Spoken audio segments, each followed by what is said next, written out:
नमस्ते साथियों, मैं आपका दोस्त प्रशांत आपके अपने परिवार अध्यापक बंधु में आपका स्वागत करता हूं। तो मैंने आज आपके लिए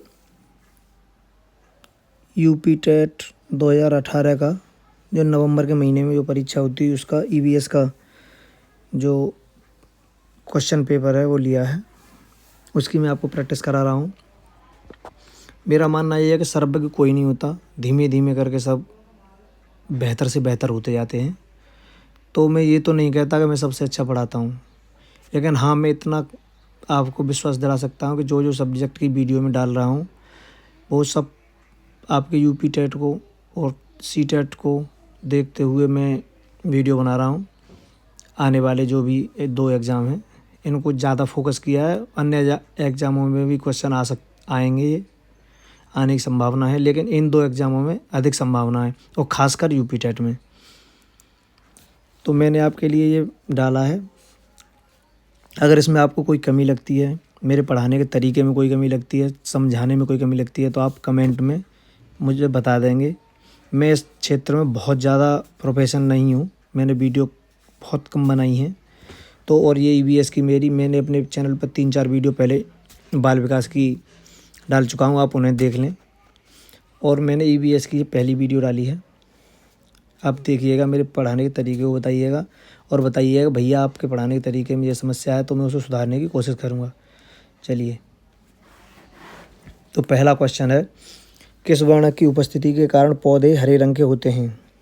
तो बताइए। हर क्वेश्चन के 4 ऑप्शन रहेंगे और 4 ऑप्शनों के में से आप जो आपको उचित लगेगा उस ऑप्शन का आप चयन करेंगे और मुझे बताएंगे।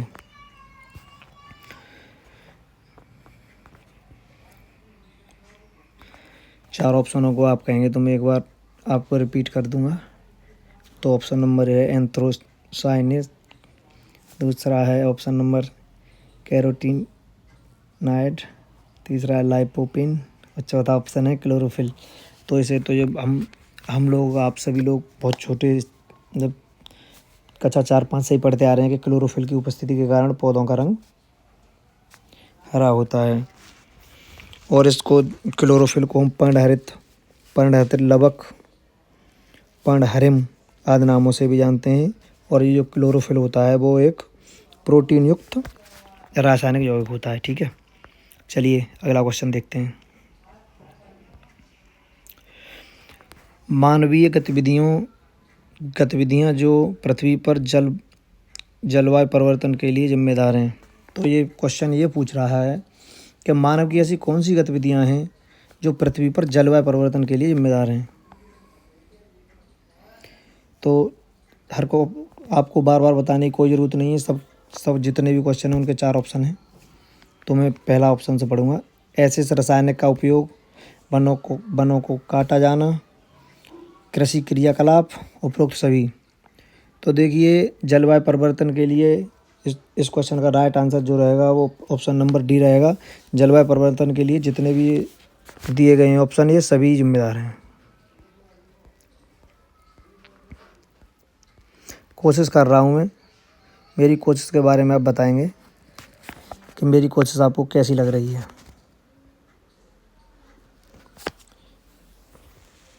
यूरोवेसी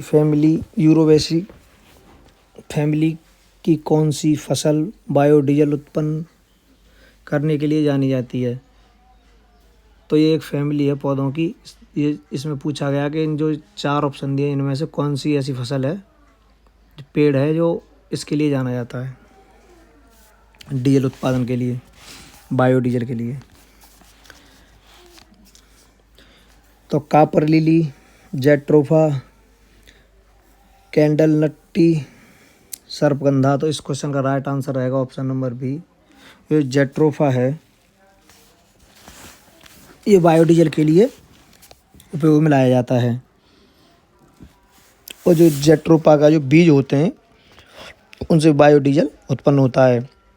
और इसका जो बीज का जो बचा हुआ जो पार्ट रह जाता है तेल निकलने के बाद, उसको हम खाद बनाने के लिए प्रयोग में लाते हैं और पशुओं को खिलाने के लिए भी प्रयोग में लाते हैं, क्योंकि इसमें प्रचुर मात्रा में प्रोटीन पाया जाता है जेट्रोफा के फलों में।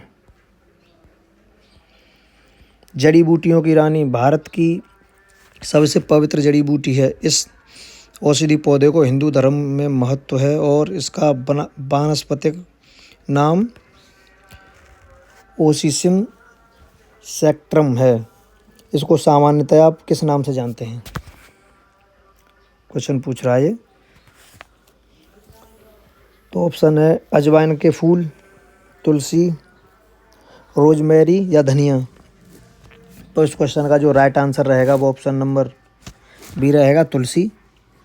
और तुलसी का ही वैज्ञानिक नाम ओसीसिम सैक्ट्रम है।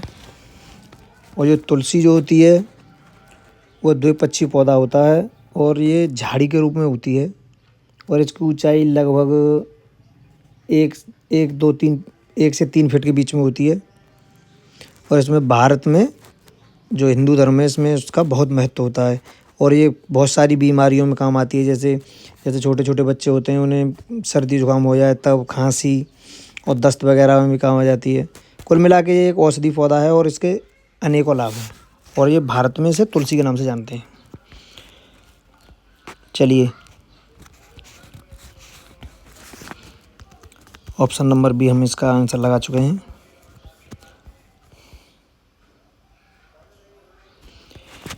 पीने के लिए सुरक्षित पानी को क्या कहते हैं? क्वेश्चन नंबर 5 है, पीने के लिए सुरक्षित पानी को क्या कहते हैं, ये इसमें पूछा है। आज मैं अपने मोबाइल का जो है नेट बंद करना भूल गया हूँ। बहुत सारे नोटिफिकेशन आते रहते हैं, बच्चे मेरा मोबाइल चलाते रहते हैं, तो आप इसे इग्नोर करेंगे।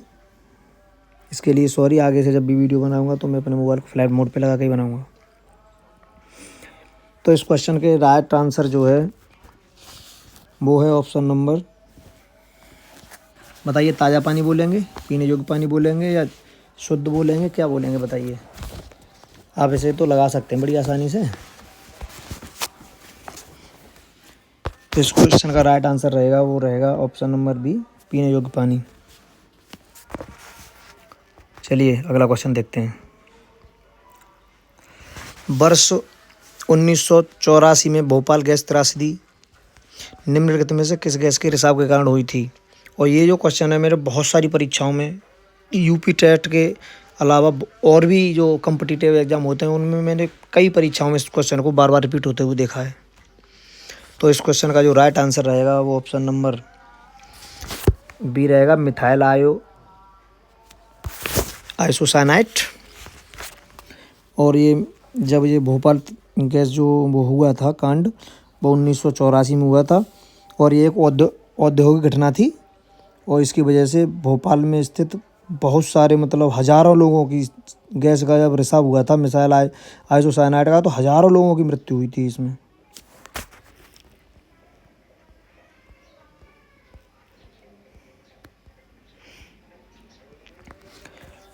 विश्व पर्यावरण दिवस कब मनाया जाता है?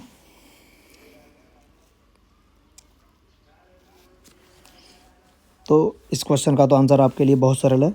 इस क्वेश्चन का राइट आंसर रहेगा ऑप्शन नंबर ए, 5 जून। हर वर्ष यानी प्रतिवर्ष 5 जून को विश्व पर्यावरण दिवस मनाया जाता है। यह पर्यावरण की सुरक्षा और संरक्षण के लिए संपूर्ण विश्व में मनाया जाता है और इस पर्यावरण दिवस की स्थापना 5 जून 1972 में संयुक्त राष्ट्र संघ द्वारा की गई थी।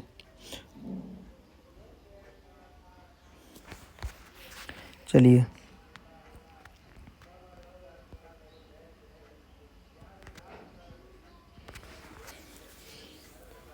एम.एस. स्वामीनाथन एक क्या थे? इसमें पूछा है एम.एस. स्वामीनाथन थे वो क्या थे?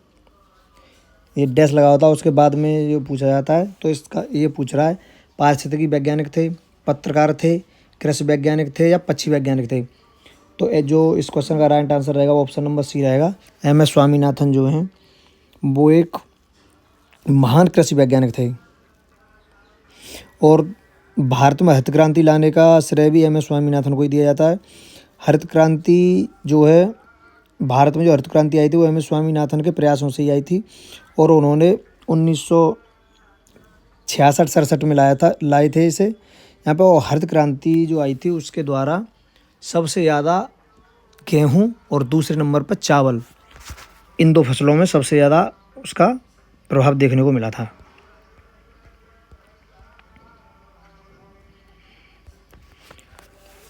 वन्य जीव संस्थान ऑफ इंडिया WII कहाँ स्थित है? अहमदाबाद में स्थित है, नई दिल्ली में, देहरादून में या कोलकाता में? तो इस क्वेश्चन का जो राइट आंसर है वो ऑप्शन नंबर सी रहेगा। वन्य जीव जो संस्थान है वो जो है देहरादून में स्थित है और ये इसकी स्थापना 1972 में की गई थी और ये एक ख्याति प्राप्त संस्थान है। ठीक है, बताने के लिए तो बहुत सारी चीज़ें होती हैं लेकिन हम जो इम्पोर्टेंट हैं उसी को देखेंगे। पढ़ने के लिए तो बहुत सारी किताबें, किसी में से पढ़ लो।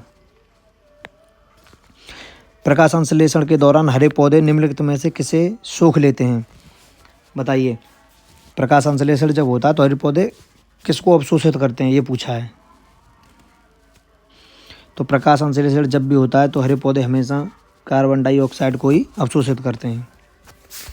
चलिए, और कार्बन डाइऑक्साइड को अवशोषित करते हैं और हमारे लिए जो जितने भी जीवधारी हैं उनके लिए ऑक्सीजन छोड़ते हैं। इसीलिए तो सब भी बोलते हैं कि अधिक से अधिक पेड़ पौधे लगाए जाएं, लेकिन मनुष्य पता नहीं क्या क्या करने की फिराक में घूम रहा है। आए दिन वन कटते जा रहे हैं और कोई उस पर ध्यान नहीं देता है। अवशिष्ट उत्पादों को खाने वाले जीवों को क्या कहा जाता है? 4 ऑप्शन है, दीजिए। शाक बच्ची, मृत बच्ची, मांस बच्ची या फिर अवशिष्ट बच्ची?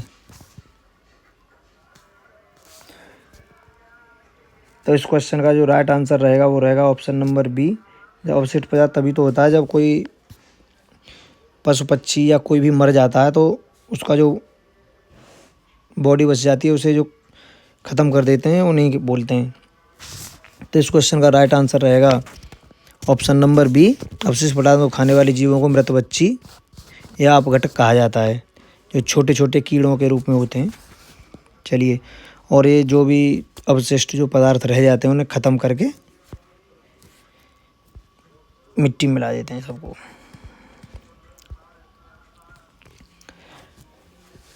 तृप्त भौमजल से किस प्रकार की ऊर्जा प्राप्त होती है? बताइए, भूतापीय ऊर्जा, जल विद्युत ऊर्जा, सौर ऊर्जा या नाभिकीय ऊर्जा? तो इस क्वेश्चन का राइट आंसर रहेगा भूतापीय ऊर्जा।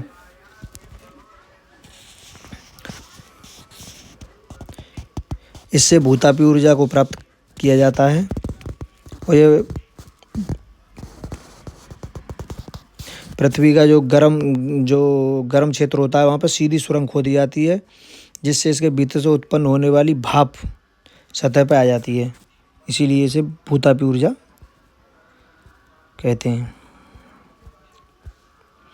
16 घास स्थल कहाँ पाए जाते हैं? हिमाचल प्रदेश में, पश्चिमी घाट में, पूर्वी घाट में या विंध्याचल में? तो इस क्वेश्चन का जो राइट आंसर रहेगा वो ऑप्शन नंबर बी रहेगा। और ये 16 जो घास के मैदान हैं, घास स्थल हैं, जो वो पश्चिमी घाट में 180 मीटर ऊंचाई पर पाए जाते हैं और यहाँ पे एक विशेष प्रकार का फूल होता है जो 12 वर्षों में एक बार खिलता है और ये पेड़ होते हैं उनको नीलगिरी की संज्ञा दी जाती है, नीलगिरी पर्वत की संज्ञा दी जाती है और ये 12 वर्ष में एक बार खुलता है ये फूल। तो इस क्वेश्चन का right answer option number B रहेगा, पश्चिमी घाट में पाए जाते हैं। भारत में पेलिकन पक्षी कहाँ प्रजनन करते हैं? बताइए आंसर। कोकारू बेलूर, नेलापट्टू, कुंथलकुलम? तो इस क्वेश्चन का जो राइट आंसर है वो ऑप्शन नंबर डी रहेगा। इन सभी जगहों पे भारत में पेलिकन पक्षी प्रजनन करते हैं।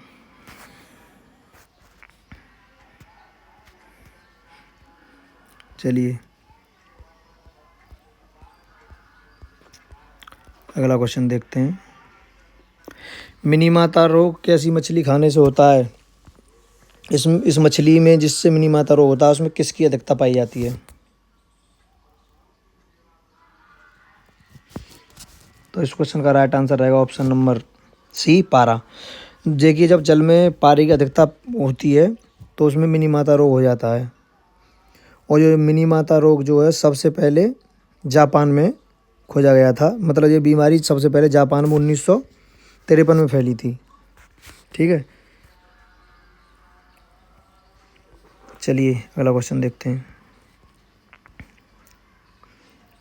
ओजोन परत का अधिकतम ह्रास निम्नलिखित में से कहाँ हुआ है, बताइए? भूमध्य रेखा पे हुआ है, उत्तरी ध्रुव पे हुआ है, दक्षिणी ध्रुव पे हुआ है, या इनमें से किसी में नहीं?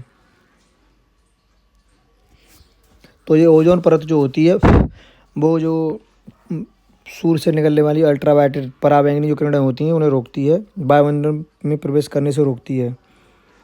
और ओजोन परत का सबसे ज़्यादा जो क्षय है वो ऑप्शन नंबर सी, दक्षिणी ध्रुव पे हुआ है।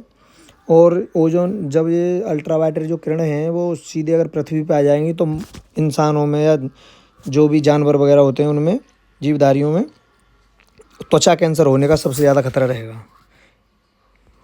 इसलिए ओजोन मुहिम भी चलाई जाती है ओजोन परत को वो करने के लिए। और सबसे ज़्यादा एसी वेसी के वगैरह से जो निकलती है गैस निकलती है उससे ओजोन परत का क्षरण होता है। निम्नलिखित में से कौन सा भारत का प्रमुख मुख्य न्यायाधीश था? प्रथम जो है मुख्य न्यायाधीश कौन थे? हीरालाल जेकानिया थे, एम पंतजलि शास्त्री थे, या मेहर चंद्र महाजन थे, या एम.एस. दास थे? तो इस क्वेश्चन का राइट आंसर रहेगा option number A, Hiralal Jekania. ये जो है हमारे भारत के जो प्रथम मुख्य न्यायाधीश थे। इनका कार्यकाल जो 26 जनवरी 1950 से लेकर 6 नवंबर 1951 तक रहा था। और जिनकी जो नियुक्ति थी वो तत्कालीन जो राष्ट्रपति थे राजेंद्र प्रसाद जी, उन्होंने की थी। इससे पहले ये पूर्व में मुंबई उच्च न्यायालय था उसमें कार्यरत थे ये Hiralal Jekania. Red data book निम्नलिखित में से किससे संबंधित है? तो ये इस क्वेश्चन का जो राइट आंसर रहेगा वो रहेगा विलुप्ति के करीब जीवों से। रेड डाटा बुक विलुप्ति के करीब जो भी जीव होते हैं उनसे संबंधित होती है। चलिए अगला क्वेश्चन देखते हैं।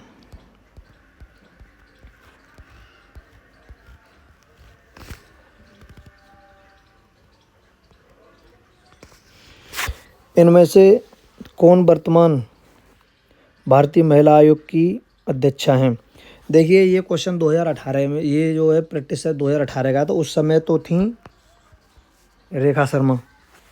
ठीक है, और आप आज के हिसाब से आज आप देख लेना, आज के हिसाब से आपकी जो भी मतलब क्वेश्चन जिस टाइम पूछा जाएगा उसके हिसाब से देखेंगे तो हम जब भी परीक्षा होगी और उस टाइम पे जो भी होगा उसे लगाएंगे। तो पहले से इसके बारे में कुछ कह नहीं सकते, इसलिए मैंने उस टाइम की लगवा दिया है आपको। और बाकी जब भी क्वेश्चन पूछा जाएगा उसके हिसाब से आप लगाएंगे। और जो रेखा शर्मा थी इनको 7 अगस्त 2018 को राष्ट्रीय महिला आयोग की अध्यक्षा के रूप में नियुक्ति दी थी। चलिए अगला क्वेश्चन देखते हैं। मैंने इसीलिए इसका उत्तर नहीं लगाया है, वैसे इसका उत्तर आप सबने देख लिया है, ऑप्शन नंबर 20 का आंसर है। लोकसभा और राज्यसभा की संयुक्त बैठक किसके द्वारा आहूत करने का मतलब होता है बुलाई जाती है? तो बताइए इसमें से किसके द्वारा लोकसभा और राज्यसभा की जो संयुक्त बैठक है वो बुलाई जाएगी? संसद के द्वारा बुलाई जाएगी, राष्ट्रपति के द्वारा बुलाई जाएगी, या लोकसभा के अध्यक्ष द्वारा बुलाई जाएगी, या राज्यसभा के सभापति द्वारा बुलाई जाएगी?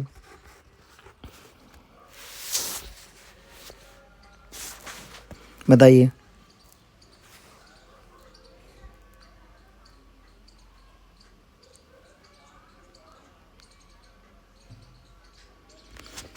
तो इस क्वेश्चन का राइट आंसर रहेगा ऑप्शन नंबर बी। जब भी संसद में दोनों सदनों में गतिरोध उत्पन्न हो जाता है तो हमारे जो राष्ट्रपति महोदय होते हैं वो संसद के दोनों सदनों की संयुक्त बैठक बुलाते हैं। और यह जो बैठक बुलाने की उनकी जो शक्ति है ये राष्ट्रपति की विधायी शक्ति के अंतर्गत आती है। अनुच्छेद 108 के अंतर्गत आती है। ठीक है, चलिए अगला क्वेश्चन।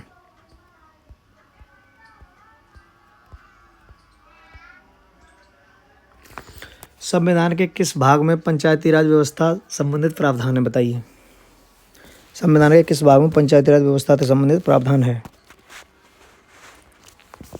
भाग 3 में है, भाग 9 में है, भाग 6 में है या भाग 4 में है? तो इस क्वेश्चन का राइट आंसर रहेगा ऑप्शन नंबर बी 9। जो संविधान के जो पंचायती राज व्यवस्था की जो संबंधित अनुच्छेद है वो जो है भाग 9A में शामिल किया गया है। इसके अंतर्गत संविधान की नई जो अनुसूची है 12वीं अनुसूची को जोड़ा गया था।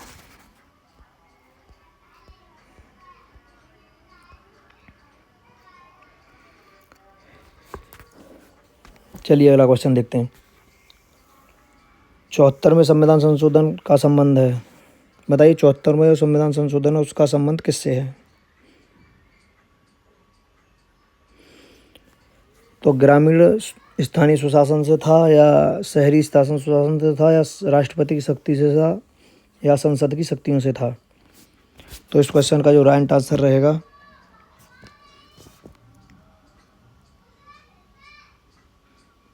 बताइए क्या रहेगा?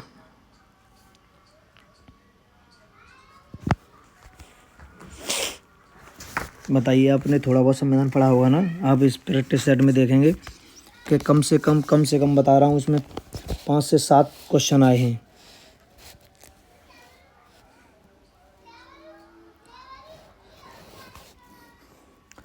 तो इस क्वेश्चन का जो राइट आंसर रहेगा वो ऑप्शन नंबर बी रहेगा, शहरी सुशासन से है।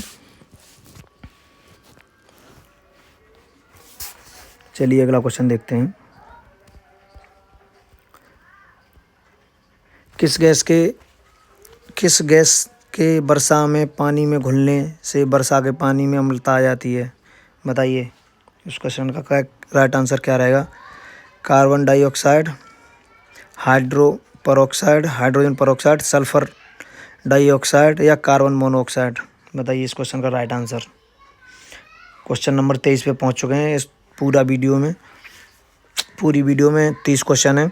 अगर मेरे द्वारा की गई मेहनत आपको पसंद आ रही हो तो वीडियो को लाइक करें और चैनल को अधिक से अधिक शेयर करें और चैनल को सब्सक्राइब भी कर लें। वीडियो को शेयर करें और चैनल को सब्सक्राइब कर लें। तो इस क्वेश्चन का राइट आंसर रहेगा ऑप्शन नंबर सी। बताइए, सी रहेगा या नहीं रहेगा?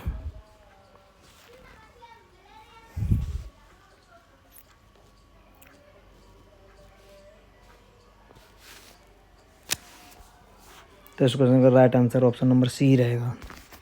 मैं देख रहा था आप क्या लगाएंगे।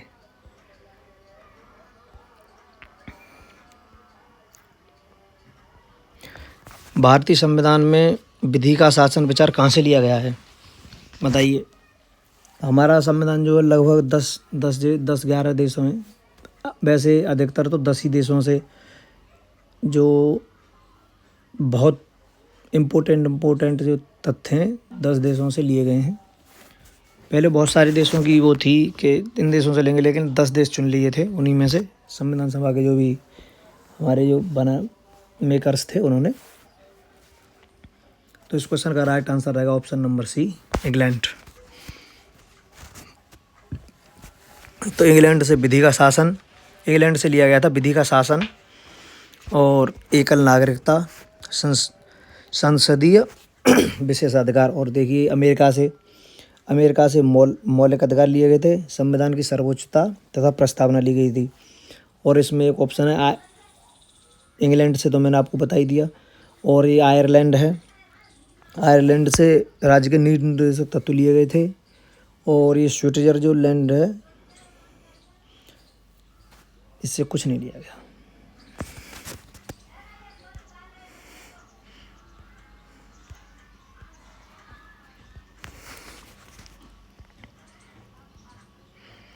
लोकसभा के चुनाव है तो अधिसूचना कौन जारी करता है? जो लोकसभा के चुनाव होते हैं उनकी अधिसूचना कौन जारी करते हैं बताइए? गृह मंत्रालय, भारत का निर्वाचन आयोग, राष्ट्रपति या लोकसभा सचिव? तो इस क्वेश्चन का राइट आंसर रहेगा ऑप्शन नंबर बी, भारत का निर्वाचन आयोग। जो निर्वाचन आयोग होता है वो लोकसभा के चुनाव होते हैं उनकी सूचना जारी करता है। चलिए अगला क्वेश्चन देखते हैं। लोकसभा की कार्रवाई जो लोकसभा की कार्रवाई होती है उसकी जो प्रथम घंटा होता है उसे क्या बोलते हैं? शून्यकाल बोलते हैं, सार्वजनिक काल बोलते हैं, विशेषाधिकार काल बोलते हैं या प्रश्नकाल बोलते हैं? बताइए, आंसर दीजिए।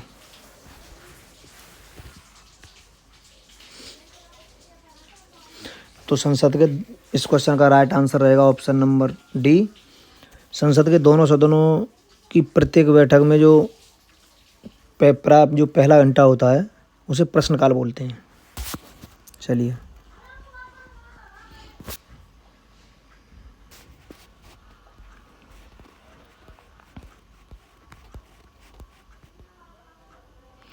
वर्षा जल का संग्रहण क्या है? बताइए, वर्षा जल का जो संग्रहण है वो क्या है?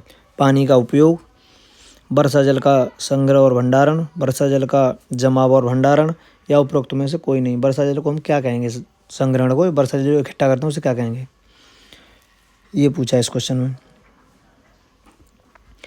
तो इस क्वेश्चन का राइट आंसर रहेगा ऑप्शन नंबर सी, वर्षा जल का जमाव और भंडारण। और ये वर्षा का जो जल है वो उत्पादन, मतलब जैसे मान लीजिए जैसे राजस्थान वगैरह में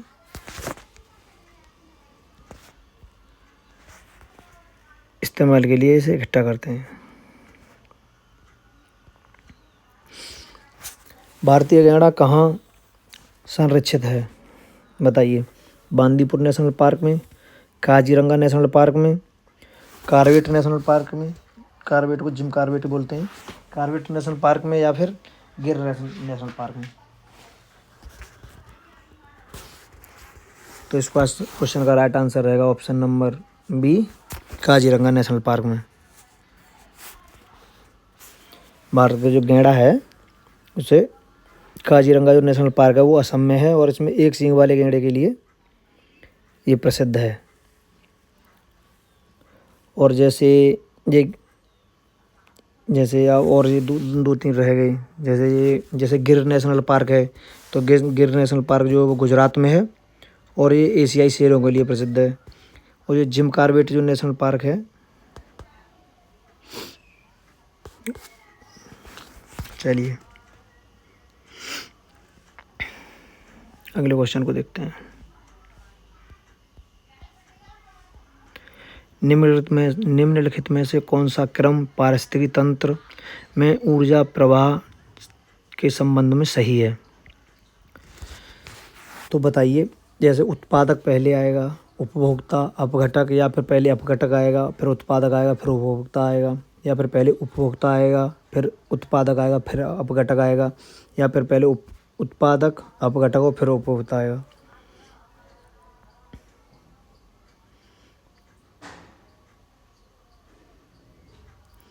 तो इस क्वेश्चन का राइट आंसर रहेगा सबसे पहले उत्पादक, उसके बाद आएगा उपभोक्ता।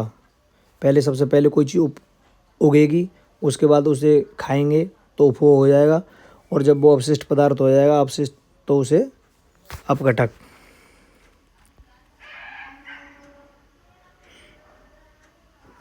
ये इसकी दिशा है, ऑप्शन नंबर ए इस क्वेश्चन का राइट आंसर है।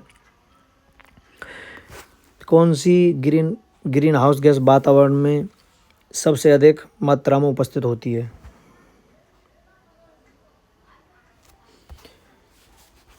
तो इस क्वेश्चन का राइट आंसर रहेगा option number A, carbon dioxide. Carbon dioxide जो है ग्रीन हाउस में सबसे ज़्यादा वातावरण में उपस्थित होती है। चलिए, तो आज का टेस्ट यहीं ख़त्म हुआ। मेरे द्वारा दी गई जानकारी आपको अच्छी लगी हो तो चैनल को सब्सक्राइब कर लें, वीडियो को लाइक कर लें तथा शेयर कर दें। चलिए, जय हिंद, जय भारत। अपने परिवार का ख्याल रखें और फालतू की चीज़ों में ज़्यादा ना इधर उधर ना भटकें। अपने परिवार को अधिक से अधिक टाइम दें, क्योंकि जब भी कोई समस्या आती है तो अपना परिवार ही हमेशा साथ देता है। बाकी तो दुनिया है, मोह माया है, सब छोड़ के अलग 2 मिनट में गायब। जब तक लोगों को आपकी ज़रूरत रहेगी तब तक लोग बाग आपसे पूछेंगे, बहुत अच्छे से बात करेंगे। और जिस दिन ज़रूरत ख़त्म उस दिन आपका कोई काम नहीं है उनकी ज़िंदगी में।